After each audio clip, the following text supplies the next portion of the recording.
صلی اللہ علیہ وسلم کہ وہ جنہیں پہ بھیجے خدا بھی سلام، وہ جنہیں پہ بھیجے خدا بھی سلام، فرشتے محترم حضرات، وقت بہت قلیل ہے، لہٰذا بلا کسی تمہید کے میں دعوت خطابت کے لیے دعوت دیتا ہوں معاذ سلمہ کو اس شعر کے ساتھ: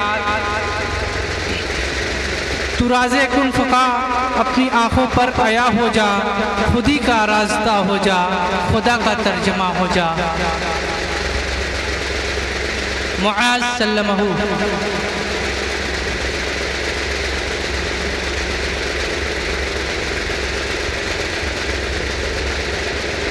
السلام علیکم ورحمۃ اللہ وبرکاتہ۔ الحمد للہ رب العالمین، والصلاة والسلام على سید الانبیاء والمرسلین محمد وآلہ واصحابہ اجمعین ومن تبعهم بإحسان إلى يوم الدین۔ اما بعد، قال اللہ تبارک وتعالی فی کتابہ المبین: فأعوذ باللہ من الشیطان الرجیم، بسم اللہ الرحمن الرحیم۔ إن الصلاة تنهى عن الفحشاء والمنكر، وقال رسول الله صلى الله عليه وسلم: بين العبد وبين الكفر ترك الصلاة، صدق الله العظيم۔ وہ سجدہ روح زمیں جس سے کانپ جاتی تھی، وہ سجدہ روح زمیں جس سے کانپ جاتی تھی، اسی کو آج ترستے ہیں منبر و محراب۔ عزیزان گرامی، حاضرین جلسہ، اللہ تبارک و تعالیٰ کا احسان عظیم یہ ہے کہ حق تعالیٰ شانہ نے اس متبرک و منور مجلس میں ہم سب کو بیٹھنے کی توفیق عطا فرمائی۔ بہت دنوں سے قلب میں آرزو و تمنا تھی کہ آپ حضرات کے سامنے نماز کو موضوع گفتگو بناؤ۔ آج اسی مقصد کو سامنے رکھ کر لب کشائی کی جسارت کر رہا ہوں، اور میں اپنے آپ کو بہت ہی خوش نصیب سمجھتا ہوں کہ آپ جیسے معظم و مکرم حضرات کے سامنے جرأت گفتار کا موقع ملا۔ اللہ تعالی ہمیں سما سے زیادہ عمل پیرا بنائے۔ خالق کائنات نے امت مسلمہ اور اپنے حبیب محسن کائنات جناب محمد رسول اللہ صلی اللہ علیہ وسلم کو بے بہا نعمتوں سے نوازا اور بہت سے تحفوں سے سرفراز فرماتا رہا۔ انہی تحفوں میں سے ایک اعلیٰ وارفہ تحفہ نماز کا بھی ہے۔ اس متبرک تحفے کی فضیلت روز روشن کی طرح آیا ہے۔ اللہ تبارک و تعالی نے حج کو فرش پر نازل فرمایا، روزے کو فرش پر نازل فرمایا، زکوٰۃ کو فرش پر نازل فرمایا، یہاں تک کہ ایمان کو بھی فرش پر نازل فرمایا۔ لیکن جب نماز کی باری آئی تو رب کائنات نے اپنے محسن انسانیت جناب محمد رسول اللہ صلی اللہ علیہ وسلم کو فرمایا کہ ہم آپ کو قیمتی تحفہ دینے والے ہیں۔ یہ تحفہ بہت ہی اعلیٰ وارفہ تحفہ ہے، اور اعلیٰ وارفہ شے کو کسی اعلیٰ وارفہ جگہ پر ہی عطا کیا جاتا ہے۔ لہٰذا نماز رب کائنات نے عرش الہی پر بلا کر عطا کیا۔ عزیزان گرامی، توحید اور ایمان کے بعد انبیاء علیہ السلام نے بھی نماز ہی کو اہمیت دی۔ قرآن کریم میں جگہ جگہ پر نماز کی تلقین کی ہے۔ ارشاد باری تعالی ہے: یا ایھا الذین آمنوا استعینوا بالصبر والصلاۃ، اے مومنو صبر اور نماز کے ذریعے سے مدد طلب کرو۔ جب صحابہ کرام رضوان اللہ تعالی علیہم اجمعین کے سامنے حضور پاک صلی اللہ علیہ وسلم نے معراج کے تحفے کا ذکر کیا اور نماز کی بشارت دی تو تمام صحابہ کرام جھوم اٹھے۔ سبحان اللہ، اب تو ہم نماز کے ذریعے سے ہر مشکل آسان کر لیں گے۔ اب تو ہمیں خداوند قدوس سے مانگنے کا واسطہ اور وسیلہ مل گیا ہے۔ 5 وقت کی نماز پڑھیں گے اور 500 وقت کی نماز کا ثواب ملے گا۔ نماز جنت حاصل کرنے کا ذریعہ ہے، نماز رضائیہ الہی حاصل کرنے کا وسیلہ ہے، نماز رسول اللہ کی محبت حاصل کرنے کا واسطہ ہے۔ دل میں ہر انسان کے حسرت ہے جہاں کی، دل میں ہر انسان کے حسرت ہے جہاں کی، وہ باغ جہاں سر کو جھکانے میں ملے گا۔ برادران اسلام، کوئی متقی نماز کے بغیر متقی نہیں ہو سکتا، کوئی کتب نماز کے بغیر کتب نہیں ہو سکتا، کوئی ابدال نماز کے بغیر ابدال نہیں ہو سکتا، کوئی ولی نماز کے بغیر ولی نہیں ہو سکتا۔ حضور پاک صلی اللہ علیہ وسلم نے بھی نماز ادا کی، صحابہ اکرام نے بھی نماز کی پابندی کی، تابعین نے بھی نماز پر مداومت کی، تبع تابعین نے بھی نماز کو نہیں چھوڑا، اولیاء اکرام نے بھی نماز کو اختیار کیا، ائمہ مجتہدین نے بھی نماز کو پکڑے رکھا۔ کوئی بتا دے کہ کسی نبی نے نماز کو چھوڑا اور نبی بن گیا ہو، کوئی کتب نماز کے بغیر کتب ہو گیا ہو، کوئی ولی نماز کے بغیر ولی ہو گیا ہو، کوئی ابدال نماز کے بغیر ابدال ہو گیا ہو، کوئی امام نماز کے بغیر امام ہو گیا ہو۔ آپ بتا ہی نہیں سکتے، اس لیے کہ یہ عمل محبوب عمل ہے۔ نماز سے قلوب کو نورانیت ملتی ہے، نماز سے ایمان و عقائد کو قوت ملتی ہے، نماز زندگی کو آفتاب سے زیادہ روشن کر دیتا ہے۔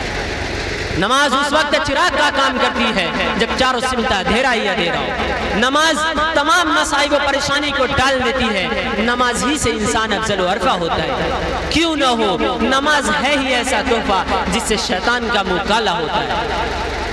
نماز ہی سے یہ فیصلہ ہوتا ہے کون متقی ہے، کون شقی ہے، کون کتب ہے، کون ابدال ہے، کون مسلمان ہے اور کون غیر مسلم ہے، کون انسان ہے، کون شیطان ہے۔ یہ امتیاز نماز ہی سے ظاہر ہوتا ہے۔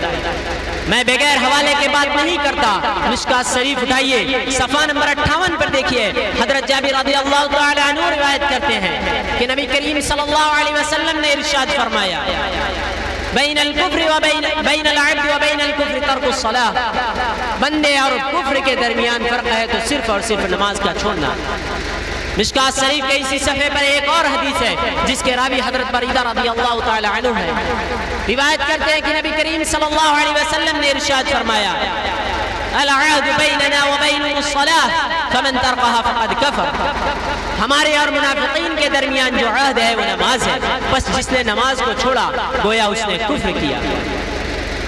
حضور پاک صلی اللہ علیہ وسلم نے ایک اور جو ارشاد فرمایا، من ترک الصلاة متعمدا فقد کفر، جس نے جان بوجھ کر نماز کو چھوڑا گویا اس نے کفر کیا۔ ان تمام احادیث کی روشنی میں نماز کی اہمیت اظہر من الشمس ہو جاتی ہے۔ عزیزان گرامی، ان تمام احادیث کی روشنی میں نماز کی اہمیت اظہر من الشمس ہو جاتی ہے۔ حضور پاک صلی اللہ علیہ وسلم نے ارشاد فرمایا، جب بندہ رب کائنات کے دربار میں اپنا سر خم کرتا ہے تو محسن انسانیت کی آنکھوں کو ٹھنڈک محسوس ہوتی ہے، اور جب بندہ نماز کو چھوڑتا ہے تو نبی آخر الزمان کو تکلیف ہوتی ہے۔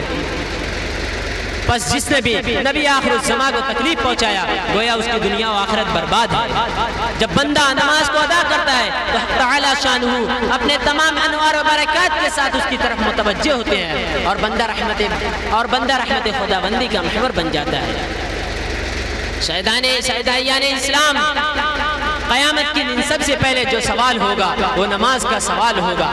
جس دن کسی کا کوئی نہ ہوگا، انسان خود کے پسینے میں ڈوبے ہوں گے، ہر شے نفسی نفسی پکارے گی، اس وقت جو سوال ہوگا نماز کے بارے میں سوال ہوگا۔ ماہ رسالت سرکار دو عالم صلی اللہ علیہ وسلم نے ارشاد فرمایا، یوم قیامت سب سے پہلے حقوق اللہ میں سے نماز کا سوال ہوگا۔ جس کی نماز درست ہے اس کے سارے اعمال درست ہیں، اور جس کی نماز خراب ہے اس کے سارے اعمال بیکار ہیں۔ کسی شاعر نے کہا ہے، روز محشر کی جا گداز بود، اولی پرشش نماز بود۔ جس کی نماز درست ہے اس کے سارے اعمال قبول ہیں، حج بھی قبول ہے، روزہ بھی قبول ہے، زکوٰۃ بھی قبول ہے، یہاں تک کہ سارے دیگر اعمال صالح قبول ہیں۔ اور جس کی نماز بیکار ہے اس کے پھر سختی کے ساتھ امتحان ہوگا۔ اللہ تعالی ہم سب کا امتحان آسانی کے ساتھ فرمائے۔ عزیزان گرامی، آج کے دور میں بہت ہی خوبصورت عالی شان مسجدیں تعمیر کی جاتی ہیں، لیکن اس میں اللہ کو یاد کرنے والے بہت کم نظر آتے ہیں، اس کو ساد و آباد کرنے والے بہت کم نظر آتے ہیں۔ بعض جگہ تو عالی شان مسجدیں ویران قبرستان نظر آتی ہیں۔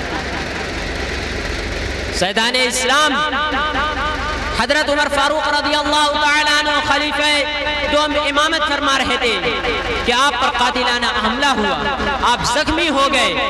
حضرت عمر فاروق رضی اللہ تعالیٰ عنہ نے فوراً عبد الرحمن بن عوف کا ہاتھ پکڑ کر امامت کے لیے آگے بڑھا دیا، امت مسلمہ کو ایک پیغام دیا کہ میری فکر نہ کرنا، نماز کی فکر کرو، اس لیے کہ جان دی ہوئی اسی کی تھی، دی ہوئی اسی کی تھی، حق تو یہ ہے کہ حق ادا نہ ہوا۔ حضرت عمر فاروق رضی اللہ تعالیٰ عنہ کا خون بہت زیادہ بہہ چکا تھا، جس کے بنا پر آپ کو غشی طاری ہو جاتی ہے۔ غشی کے ازالہ کے بعد حضرت عمر فاروق رضی اللہ تعالیٰ عنہ سے کسی نے کہا کہ نماز کا وقت ہو گیا۔ آپ نے فرمایا نعم لا حد فی الاسلام لمن لا صلاۃ لہ، ہم نماز ضرور پڑھیں گے، کیونکہ جس نے نماز نہیں پڑھی اس کا اسلام میں کوئی حصہ نہیں۔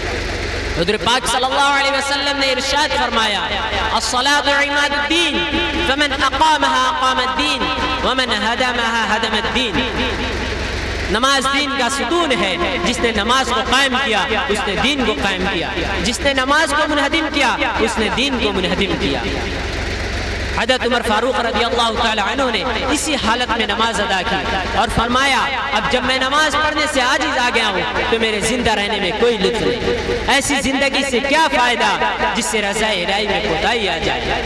کسی شاعر نے کہا ہے اے طائر لا ہوتی اس رزق سے موت اچھی، اے طائر لا ہوتی اس رزق سے موت اچھی، جس رزق سے آ جائے پرواز میں کوتاہی۔ صحابہ کرام رضوان اللہ تعالی علیہم اجمعین کے اندر نماز کا بہت زیادہ شوق تھا، جن کے بنا پر ان کو رضوان اللہ تعالی علیہم اجمعین کا سرٹیفکیٹ ملا۔ بے نمازی کو تو زمین بھی نہیں پسند کرتی کہ یہ شخص میرے اندر دفن ہو۔ اس پر میں آپ کو ایک واقعہ سنا کر اپنی جگہ لیتا ہوں۔ حضرت عمر فاروق رضی اللہ تعالی عنہ کے خلافت کا دور ہے، ایک بڑھیا تیل لے کر جا رہی ہوتی ہے، اس کا تیل زمین پر گر جاتا ہے اور زمین اس کا تیل چوس لیتی ہے، ضبط کر لیتی ہے۔ فوراً وہ بڑھیا امیر المومنین میں دربار امیر المومنین میں حاضر ہوتی ہے اور مطالبہ کرتی ہے کہ امیر المومنین زمین نے میرا تیل چوس لیا۔ حضرت عمر فاروق رضی اللہ تعالیٰ عنہ فوراً ایک کاغذ کا ٹکڑا لیتے ہیں اور اس ٹکڑے پر لکھتے ہیں اور لکھ کر اس بڑھیا کو دے دیتے ہیں اور فرماتے ہیں اے بڑھیا اس کاغذ کے ٹکڑے کو وہاں پر رکھنا جہاں تیرا تیل گر گیا تھا۔ لہٰذا وہ بڑھیا ایسا ہی کرتی ہے، اس کاغذ کے ٹکڑے کو وہاں رکھتی ہے جہاں اس کا تیل گر جاتا ہے، فوراً وہ زمین سارا تیل اگل دیتی ہے۔ لوگ یہ دیکھ کر حیران کہ یہ کیا ماجرا ہے۔ پھر لوگوں نے اس کاغذ کے ٹکڑے کو اٹھایا اور دیکھتے اس میں کیا لکھا ہے۔ اس میں لکھا ہوا ہوتا ہے اے زمین اس بڑھے کا تیل واپس کر دے ورنہ میں تیرے اندر بے نمازی کو دفن کروں گا۔ عزیزان گرامی، اس عبرتناک واقعے سے ہمیں نصیحت حاصل کرنی چاہیے کہ زمین بھی بے نمازی کو پسند نہیں کرتی۔ اگر ہم نماز چھوڑیں گے تو قبر میں جانے کے بعد زمین ہمارے ساتھ کیا معاملات کرے گی۔ اللہ تبارک و تعالی ہم سب کو عذاب قبر سے حفاظت فرمائے اور ہم سب کو نماز پڑھنے کی توفیق عطا فرمائے۔